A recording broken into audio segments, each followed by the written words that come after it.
So mindfulness, the most popular definition, at least in the field of clinical psychology, is focusing on the present moment in a very intentional way, non-judgmentally, with the intention to just keep coming back again and again to what's really here right now.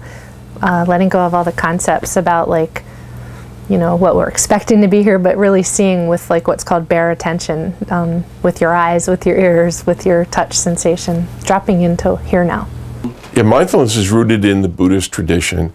The Buddha sat down underneath the Bodhi tree and went into a deep meditative state where he achieved mindfulness. And it's one of the foundations of the Buddhist tradition, and particularly for meditation. There's Buddhism philosophy, there's Buddhism religion.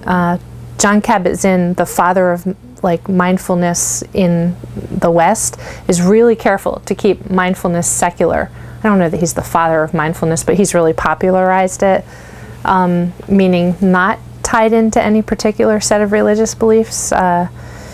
He had a background in insight meditation, what's called vipassana meditation, and certain kinds of yoga that were tied into certain religious belief systems, philosophical belief systems. And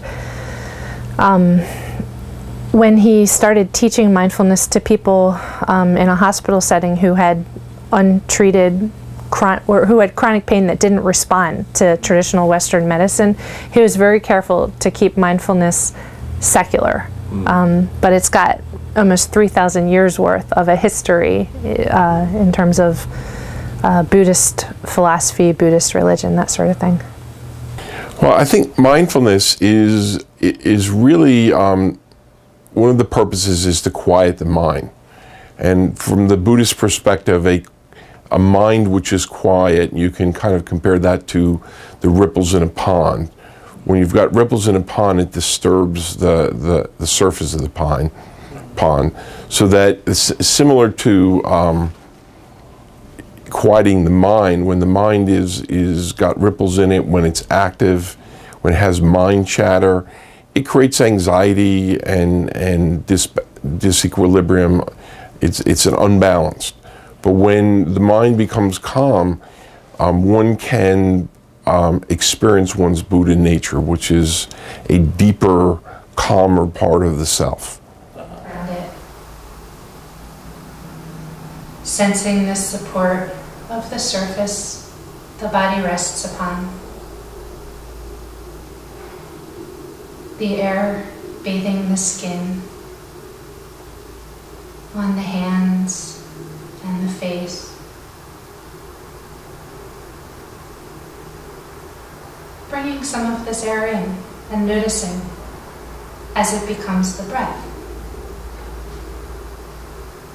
Receiving the breath wherever the sensations are most vivid. Learning to pay attention to what's right in front of you is really quite adaptive. You don't want to take a step until you know where you stand, right? So seeing things as they are is a great benefit versus seeing things through the filters of conditioning. I'm a psychologist, so I encounter a lot of people with experiences in life that make it hard for them to perceive reality accurately as it truly is. So a major benefit is helping people see things as they really are right now, rather than so heavily influenced by their previous learning experiences, which are often traumatic, negative, prime them to expect the worst, you know. Look at a couple of areas of the brain that get affected. One is in the orientation association area, and that is the part of the brain that really distinguishes between the self and its environment and the otherness of the environment. And what happens in a deep state of meditation is that the neural impulses to that part of the brain are quieted, are deaffinated, so that the person is left with an experience of feeling a oneness with everything. A second part is in the frontal lobe of the brain, in the part of the attentional centers of the brain.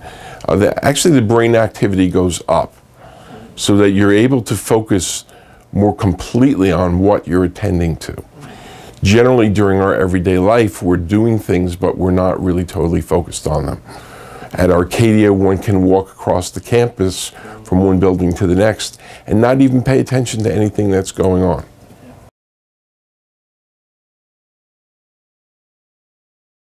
Well, let me start with OCD, because scrupulosity is just a kind of OCD in this context. A person is diagnosed with obsessive compulsive disorder, or OCD, if they experience unwanted, intrusive thoughts, images, urges. They experience these as out of their control, like these things intrude into awareness, and they're usually undesirable. It's very uncommon to have intrusive, pleasant thoughts or images. This is called the obsession, the thing that intrudes into awareness unwanted, whether it be an image or a thought or an urge, and it creates anxiety. Obsessions create anxiety, fear, distress. Compulsions are what we do to make the bad feelings go away. So in scrupulosity OCD, the content of the obsessions is related to scrupulosity, doing the right thing, behaving in a moral way, in a way, for many who were raised in the Christian religion, in a way that, you know, God would approve of, that God will not punish. There's so many different kinds of obsessions that can be called, you know, scrupulosity obsessions. Let's see, one of them might be, you know, I'm walking along and there's something that resembles a cross on the ground. If I step on it, then I might be going to hell because I, you know, disrespected the cross and all that it means in the Christian religion. Another might be, there's a lot of what are called just right compulsions. Like, I have to essentially do something to make the bad feelings go away until I've done it in just a right way. So a lot of people pray a certain number of times. They pray over and over again until it feels just right. I usually obsess about, like, God and whether I'm being blasphemous or not. Would pray a lot, like just little prayers whenever I thought I did something bad, and I would like be really cautious of my movements. Like, I would sort of move more like hesitantly than most people would to make sure I'm not doing something bad. I might think like one of my obsessions with the number 6, like I couldn't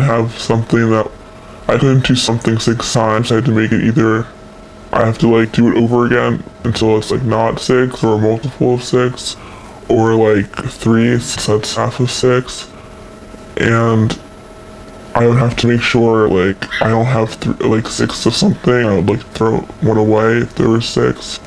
Some people confess over and over again, never feeling like they've truly received forgiveness. So there's lots of obsessions related to not behaving morally in a way that's acceptable to God or, you know, whoever, depending on your religious belief system. And then the compulsions are all the things you do. Really, the compulsions are trying to make bad feelings go away, but in the experience of the person with OCD who, say, is just beginning treatment, they don't see their compulsions as making bad feelings go away. They see their compulsions as allowing them to be, like, to receive forgiveness in the eyes of God, or receive acceptance, or ensuring they're not going to hell, that sort of thing.